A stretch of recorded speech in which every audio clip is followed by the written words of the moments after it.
ja voorade. Igu bloipo, rusula rusio. Holaka holala, halagu gu...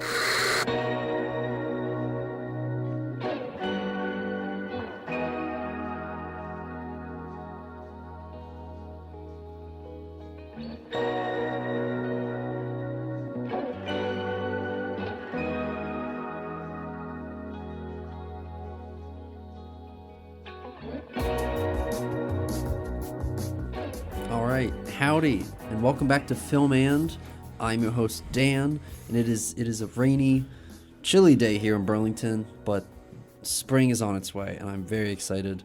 And I'm also very excited for a special guest that I have in studio today. If you were able to guess who it was from last week, I am talking about my friend Steve. Steve, thank you so much for being here. Oh, me. Oh, hi. Hi, everyone. My name is Steve Heron. You may know me from Hulkback Mountain, presenting Best Supporting Actress at the 2nd Annual Andes, Best Picture 75. A little bit of work on the Film Asterisk as well. Best Picture 75, that won the Newbery this year, right? The Newbery Award? I believe it Newbery did. Aldecott for children's books. We really came out of the woodwork on that one. Well, Steve, what are we talking about today? I don't know, Dan. What are we talking about today? You have shrouded me in mystery. I'm getting flashbacks to the, I don't know, Dan, I haven't read the articles incident. I have not told Steve what we're doing today because I wanted to, I guess, give him a bit of surprise coming into the studio. But this is honestly very similar to the surprise I gave Connor for his series finale on Film And. We're doing another bracket, folks. Oh, God. This time, a 24 seed bracket from one of the surprisingly highest rated genres in Steve's Letterboxd account. And wouldn't you believe it? We're going Western. We're doing a Western movie bracket, folks. Oh, God. We have a bunch of 4 stars, 4.5s, and 5 stars, all from Steve's Letterboxd account. And I have put them not in the rating of his personal 5 to 4 to 3.5 and whatever. I actually put it seeded through the IMDb rating because I kind of wanted to see the contrast of how you rank Western movies compared to, I guess, the general IMDb rating public. That's why, because I do love a Western, but I didn't realize I had that many that were rated above 4 stars. Many. I was very surprised. Yeah. And some of them obviously only have elements of Westerns. Yeah, you have Feel free to buck against some of these. Yeah. I'm very proud and excited for this bracket. If you don't know how a 24 seed bracket works, the 32 seed for Connor's horror movies is a bit more straightforward. 2 picks, and then you move on. But for this one, the top 8 seeds have a bye in the first round. So, I guess just to start off, Steve, are you ready? I guess. Yeah, as ready as I can be. All right, first up, we have 16th seed Rango and 17th seed First Cow. Oh, it's Rango, which I know is sacrilegious to a lot of people. I mean, this is not First Cow's fault, but that trailer sold a very different movie than what First Cow turned out to be. Mm-hmm. First Cow is a very good movie. You should watch it. I've only seen that and Wendy and Lucy, which is another film by Kelly Reichardt, and I liked Wendy and Lucy more. First Cow is a very patient, sort of puttering around movie, but it's gorgeous, and the plot is more engaging than you would think.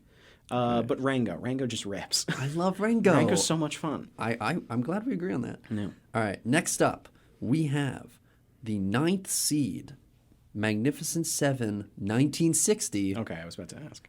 And 24th seed, Cry Macho. I do love to Cry Macho. Were you there when I found out that Cry Macho got greenlit, or was that just a Connor and Clay moment? That's a Connor and Clay moment. Oh, God. The day that the Deadline article came out announcing Cry Macho is like one of the top 10 days of my entire life. Really? I looked and I'm like, Connor, Clay, brace yourself. Clint Eastwood is making a movie that is a modern Western about him traveling down to Mexico to retrieve the son of a friend. It takes place in 1980, and he's driving in a Ford Bronco, and it's called Cry Macho. That's insane. That's what that movie is. Yeah. I was trying to see it last September, and that was like the one movie I didn't get a chance to see. Oh, I love Cry Macho because it is Clint Eastwood at his peak, like crazy 90-year-old man. Yeah. So there's a scene early in Cry Macho. He's now in oh god. Cry Macho opens with like this montage of like newspaper clippings around. It was like, and he used to be this champion like bull rider, like this rodeo guy. It was like, okay, that makes sense. And then they cut to the one who was like a rodeo star injured. I was like, all right, we know where this is going. Yeah. And it's going to be Clint Eastwood. And then so it's just him in a stable, and Dwight Yoakam, who's his friend and employer, comes in. And it was just like, listen, I know things haven't been the same since your injury. And I'm like, when was this injury? Clint Eastwood is 90 years old. Was he still bull riding at 60? Oh my god. And there's also like later when he goes down to Mexico to retrieve the boy from his drug cartel operating mother, she tries to seduce him. The 90-year-old Clint Eastwood. Okay, this movie sounds insane. Yeah, it's perfect. But how does it compare to the original Magnificent Seven? I think the original Magnificent Seven's better, but the original Magnificent Seven is just one of the great westerns. It's part of that proud tradition of samurai films from Japan stealing things from American westerns, and American westerns stealing them right back. It's a remake of Seven Samurai, and it's great. It's got a really good cast. It's got a young Charles Bronson, very early Steve McQueen, Yul Brynner. Yul Brynner. Classic. I think James Coburn. I could be wrong on that. And Eli Wallach as the lead bad guy. Yeah. Unfortunately, it's like the ultimate example of brownface. It's this New York Jew playing a Mexican. Yeah. You know, it's of the time, but it's a beautifully nuanced performance outside of the terrible, terrible accent. Yeah. Yeah, that's a great movie. I just like talking about Cry Macho because Cry Macho is insane, and I think it's a beautiful, poignant little movie. It's Magnificent Seven. Magnificent Seven. Though I will say the greatest recommendation I can give for Cry Macho is there's a scene about halfway through the movie where Clint Eastwood, wearing a denim jacket and a flat brim cowboy hat, grips onto a payphone, and through his teeth he's calling Dwight Yoakam, and he just goes, "I've got the boy." And if that scene sounds appealing to you at all, watch Cry Macho. I will. My God. Okay, next up. 13th Seed True Grit, the Coen brothers. Okay, the True Coen Grit, one. The new one. Yeah. And 20th Seed, The Great Train Robbery, the classic, like, 1910s short. Oh, God. I watched both True Grits in very short succession last year. Because they were both... It was a gap in my John Wayne filmography, and it was a gap in my Coen's filmography. Yeah. And there were things I like about both True Grits more than the other. Yeah. I mean, the Coen True Grit is a very good movie. It's probably not in my top 10 Coens, though, but that ending is devastating. Yeah, from what I understand, it's more accurate to the novel as well. The original Great Train Robbery, it's like one of the first narrative films ever, right? Yeah. It's got the first gunshot on film. Yeah. Surprisingly that interesting. shootout at the end is like still very engaging. It is, And that when they're on top of the train, like they did some really cool stuff in that. They did. For a 7-minute short, like the back 3 minutes are kind of banger. Yeah. I think I have to give it to Great Train Robbery just for the final shot of him shooting towards the camera, which has been imitated a million times. The over. most iconic. Yeah. It's a great image. I'm with you there, man. Absolutely. Yeah. And also, you have to pay respects for, like, it inventing, like, at least 6 of the tropes that make up the genre. Yeah. All right. Final little square in the southwest corner of this bracket. We have 12th seed, Hell or High Water, and 21st seed, Magnificent Seven, the new one, the 2016 Magnificent Seven. I saw the new Magnificent Seven in theaters. Fun movie. Haven't thought about it since. Hell or High Water, on the other hand, probably one of my 50 favorite movies ever.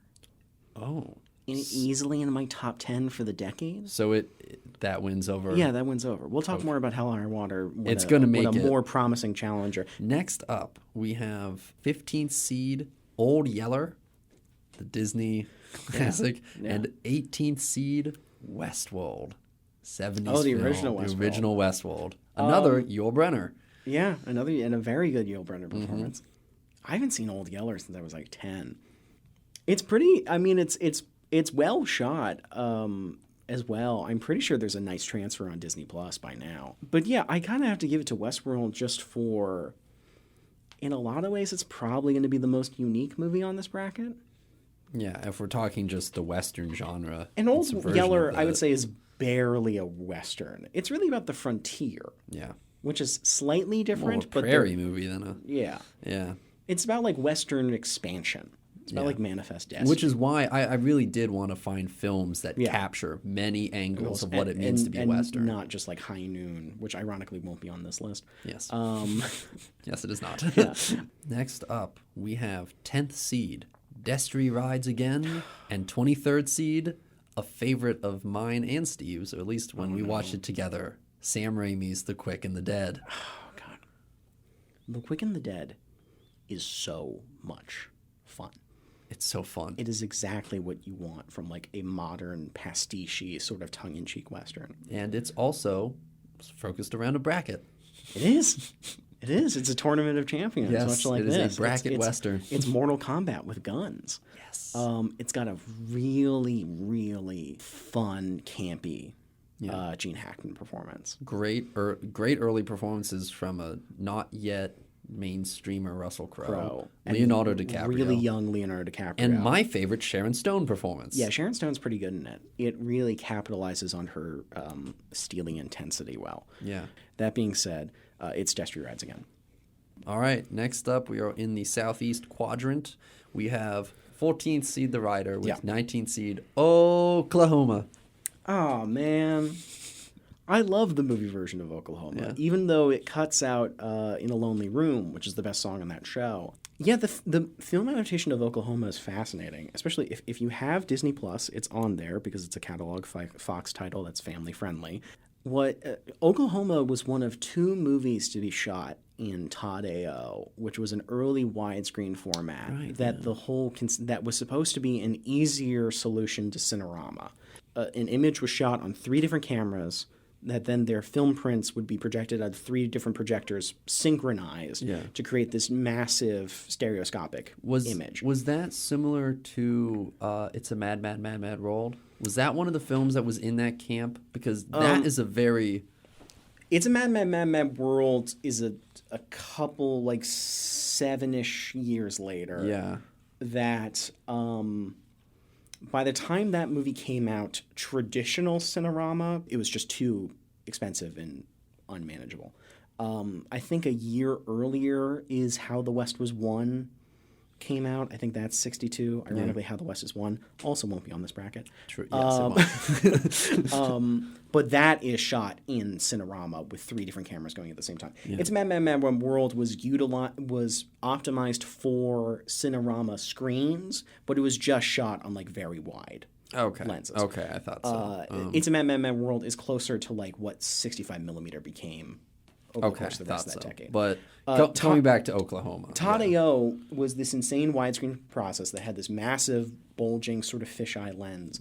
But also Todd wanted to up the experience, not just for the screen to fill your vision, but he also wanted a more quote-unquote lifelike image. So initially Todd AO was designed to be shot at 30 frames per second versus 24. Kind of how I call it the soap opera frame. Yeah. Luckily, if you were to buy the Blu-ray or if you watch it on Disney Plus, it is the Todd. They shot 2 different versions because only so many theaters could project this high frame rate. Yeah. So they shot 2 versions in the movie. They would do takes in Todd AO and then immediately followed takes in like widescreen, 24 frames per second. It's a different movie. No, slightly. They're 2 different cuts. Basically. Well, how similar all the different takes of different cameras? They're pretty similar. All the choreography is the same. Some of the staging of the scenes are a little different because with the regular 24 frames per second camera that was then cropped into CinemaScope. It wasn't cropped into CinemaScope. It was shot on anamorphic lenses. The original anamorphic version, some of the blocking's different because they could use different lenses, but if you were to compare them side by side, the biggest difference is actually the opening, because in the Todd AO version, it's this there's this big opening wide shot like the prairies, and the opening of the anamorphic version, it's like we're like pushing through a field of corn. So there's minor differences here and there, but they're basically the same movie. Okay. It's a fascinating movie to watch now, especially as an early experimentation, high frame rate. And then you have The Rider. Yeah, all that to be said, I'm picking The Rider. The Rider's a beautiful, poignant masterpiece, and it features the line, "It's all same to the cowboy, ride through the pain." What a great line. Which, when I watched that with Connor, I'm like, I know what my first tattoo is. Last one of this first round before we go to a quick PSA break. We have the 11th seed, Jeremiah Johnson, and 22nd seed, News of the World. Oh. Fun fact about News of the World, that was my first time back at the movies post the beginning of the pandemic. I went on New Year's Eve of 2020. Oh, okay. Yeah, which was a weird experience. And it was the only time I went back to the movies until the following May. Weird. Yeah, it was a very weird experience. The worst thing I can say about News of the World is that it is a Western directed by Paul Greengrass and starring Tom Hanks about a guy who goes from town to town reading newspapers to people. And also he picks up like a recluse child and sort of adopts her and becomes like a father figure. And on paper, that should be my favorite movie of all time. That's like 6 of my things. And instead, it's just very, very good. Interesting. But and that's not to just. It's a very, very good movie, and I do think more people should see it. But at the same time, I'm going to give it to Jeremiah Johnson because we don't have a lot of like Mountain Man representation, and Jeremiah Johnson's a great movie. Well, that finishes up the first round. You have not seen what the top 8 seeds are, but you will be revealed to them later on here in these. I have an idea rounds. with at least a couple of them. Yeah, you have a good guess, but so far, good picks. Yeah. We'll be right back after a quick PSA break with the second half of our Western movie bracket.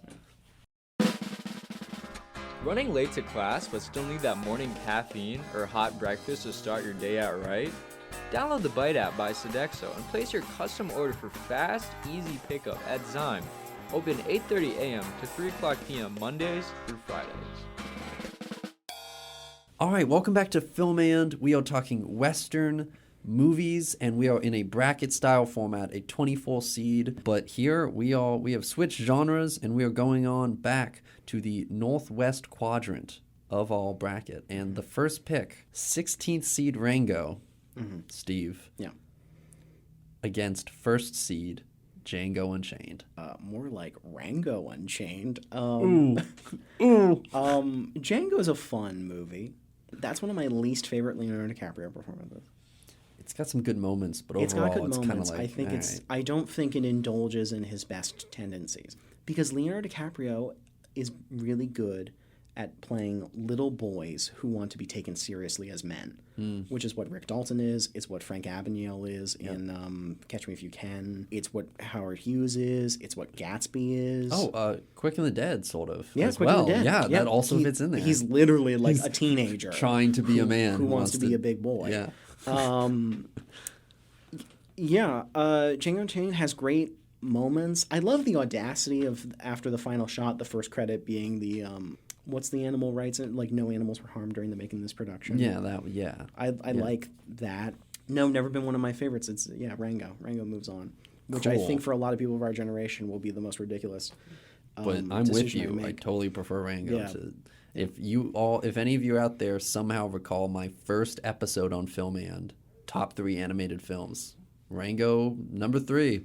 Also, actually, these days I've seen so many new ones. I'm not sure if it's still up there, but back then, I still love that movie. I mean, if you have a movie with Harry Dean Stanton versus a movie going without Harry Dean Stanton, 9 times out of 10, I'm going to pick the one with Harry Dean Stanton. There you go. Moving on, we have the 9th seed, Original Magnificent 7, going up against 8th seed, McCabe and Mrs. Miller. The Robert Altman. This is tough. Classic alternative Western. You know I love Altman. You know I love Altman. I also love Altman. Versus the Magnificent Seven. Yeah. These only get harder. These only get harder. They're really only going to get harder especially because you saved like the high-rated movies.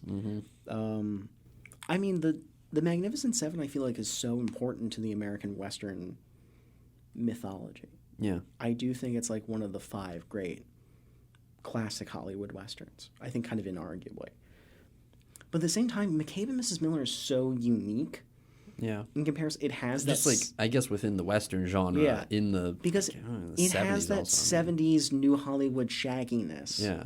And that sort of like post-free love hangover. Yeah. But it's still... It's a grimy movie, so grimy. but I love it. Yeah, yeah.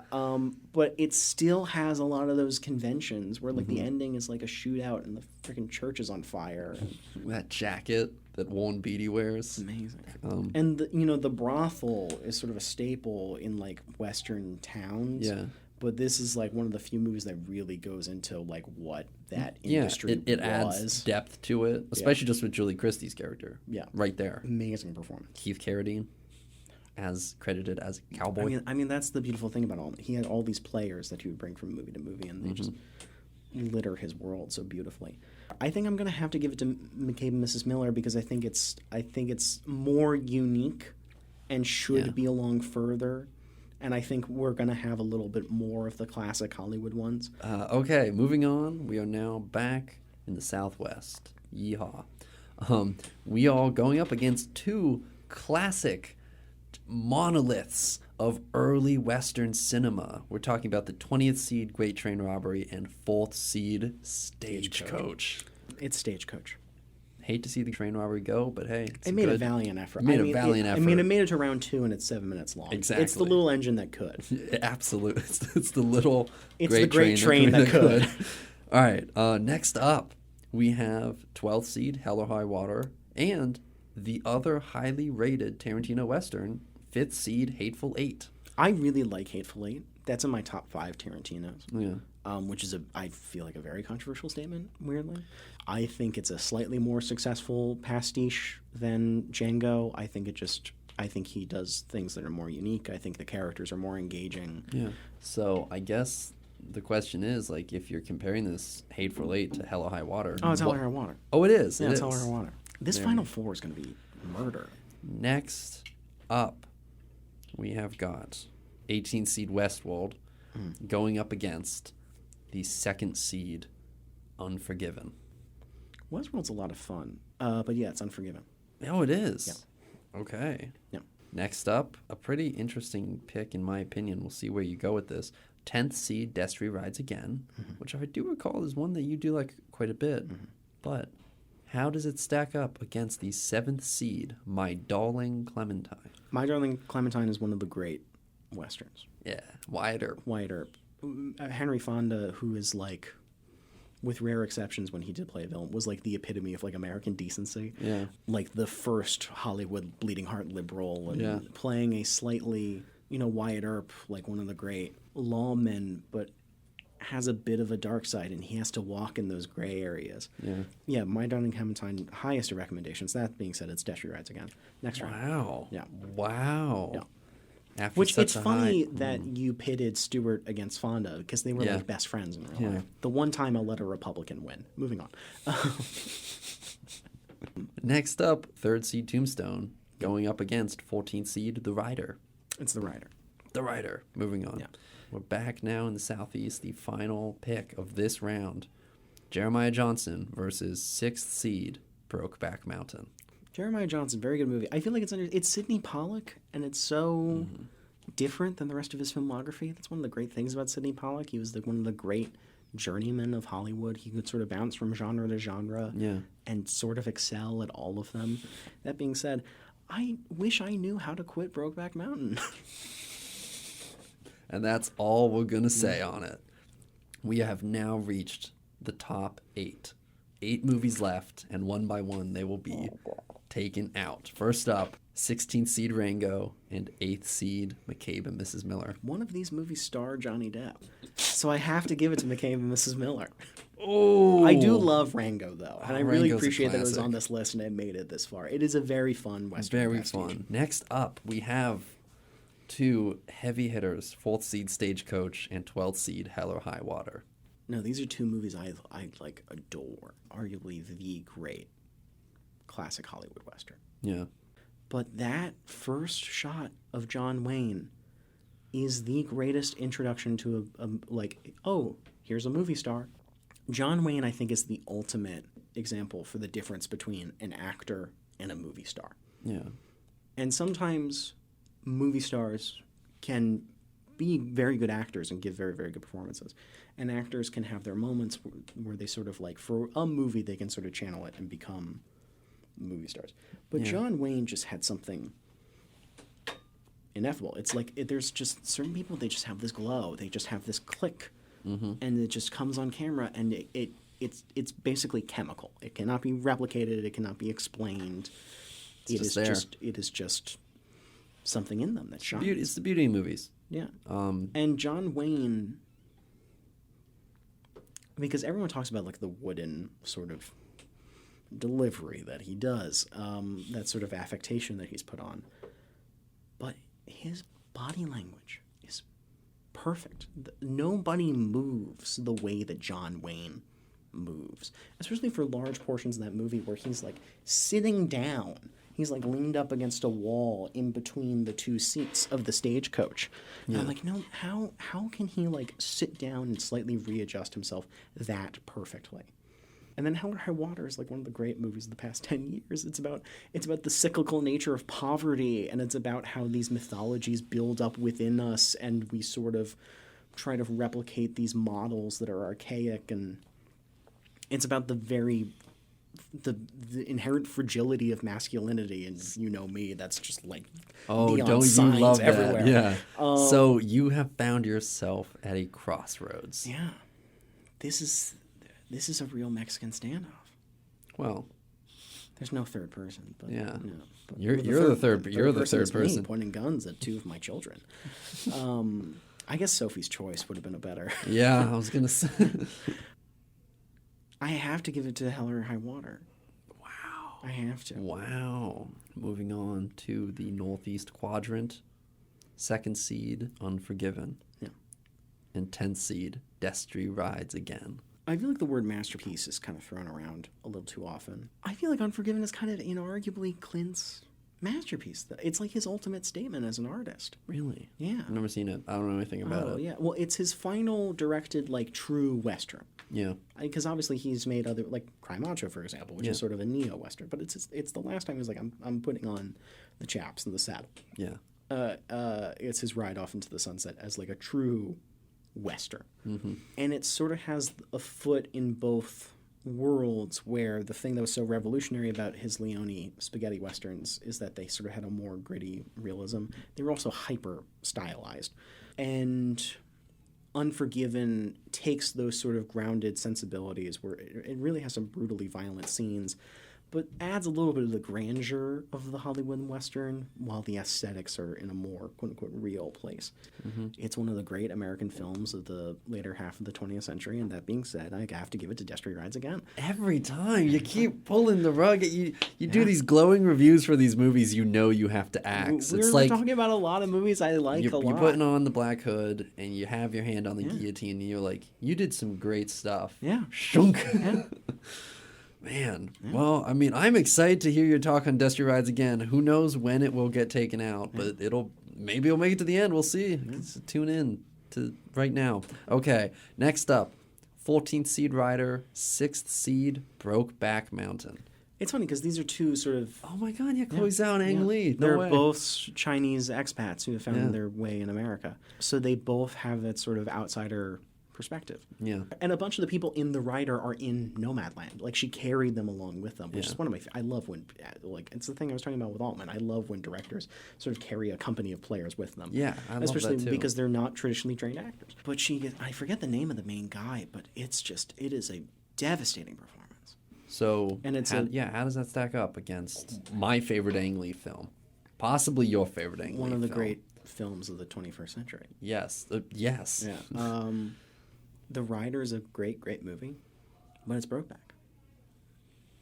It's always been Brokeback. Yeah. I wish I knew how to quit you. Folks, we are in the final four. God, it's going to be murder. And I already... you already know what they are. I know what at least one of them is, yeah. Starting up with 8th seed McCabe and Mrs. Miller and 12th seed Hell or High Water. It's Hell or High Water. Wow. I talked about both those movies at length. It's Hell or High Water. Yeah, okay. I mean, kudos to Robert Altman for making it this far. Yeah, I was, honestly, I'm very happy Miss Miller got this fall. Yeah. Personally, the other final fall pick you have, 10th seed, Destry Rides Again, and 6th seed, Brokeback Mountain.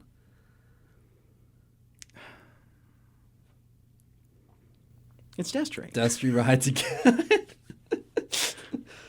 Well, here we are. We have reached the final two. 12th seed, Hell or High Water. Yeah. And 10th seed, Destry Rides Again. Yeah. This is definitely not the two I thought you were going to be landing on. Hell or High Water, I did have a theory. I was like, I bet this will make it fall for Steve. Yeah. But Destry, for me, does feel like a bit of an underdog. Not just because it's 10th seed, but like, so... You like Hell or High Water. Now my piece on Destry Rides Again. Yeah. I hate guns. I hate guns. I detest them. I don't want to get too political on this show, but that's something to know. And Destry Rides Again is about a sheriff who hates guns. Yeah. And he's sort of hired as this stooge because the corrupt government of the town thinks it was like, well, this guy doesn't, like, we can just push him around because we have the guns. Yeah. And he has to win people over with folksy wisdom and integrity. Oh, my God. And Marlene Dietrich it gives this amazing performance as an older showgirl who has sort of a flirtatious romance with the character of Destry. Yeah. And aptly played by James Stewart. James Stewart. In his first Western and his only Western for almost 20 years. Like, it's very, very early. It's the same year that he does Mr. Smith Goes to Washington. That's 39? 39. He had a good 39, man. He had an amazing 39. Yeah. It also helps that 39 is one of the greatest years in the history of cinema. Agreed. It really is.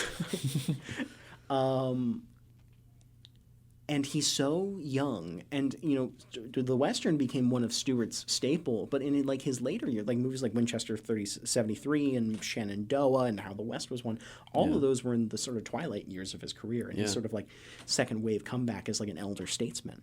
So it's the only time that we got to see, like, young babyface Jamie Stewart in a Western.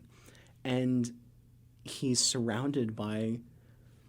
And it's sort of this beautiful piece of meta commentary because here's the shiny and new folksy movie star. Yeah. And he's surrounded by a slightly more grimier environment, and he is just trying to win them over by being a stand-up human being.